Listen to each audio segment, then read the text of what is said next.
sports are dumb. Man, sports aren't dumb. And just say sports. There's no reason to be sexist. No, I meant man like damn. Man, damn. Van Damme. Blood sport. Am I right?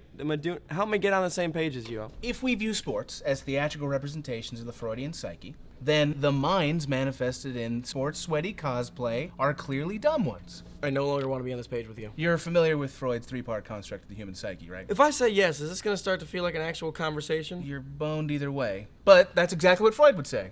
Then he would say everything's a penis, and then he would do cocaine. Yes, ego, superego, and the id. That thing, the three. Yeah, I know that. Yes, and by saying that, you've agreed that the primary reason that we enjoy sports is because they create physical manifestations of those three components and then dramatize their interplay.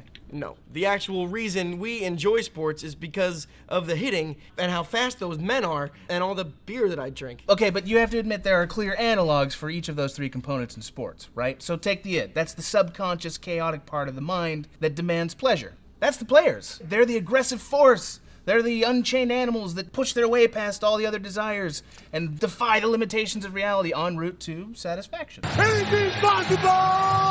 Then there's the superego, which is the socially imposed moral consciousness that attempts to stop the id's attempts to please itself, aka the refs. The refs stop the players from pleasing themselves? Sometimes they do. But they are there to impose society's rules on the players to prevent them from damaging themselves and the occasional alcoholic fan. Ron Artest going after a fan. Oh my God. Nobody stops Ron Artest from doing shit. He's like a id's id. Anyway, the ego has to mediate between the id players and the superego refs while at the same time considering external factors like money, time, safety, basic reality stuff. In sports, the ego I know it too.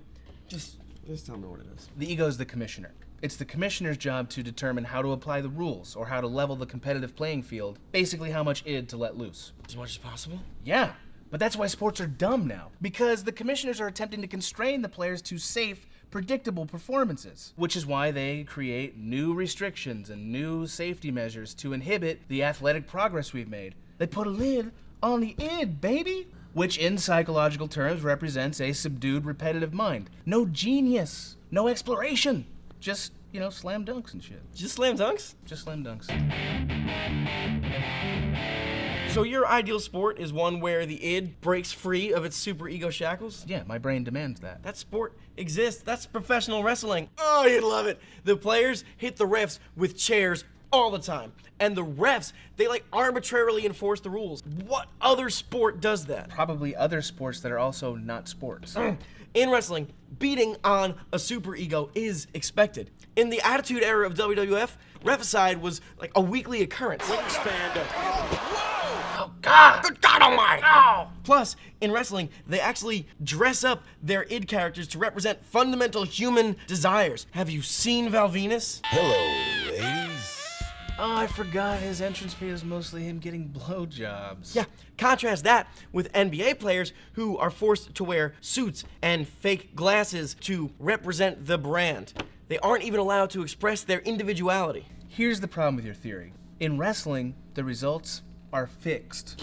That's the ultimate act of the ego suppressing the id. If the id's exertions can't be rewarded with true actualization, i.e., realization of their goals, then the id is effectually rendered impotent. Idpotent!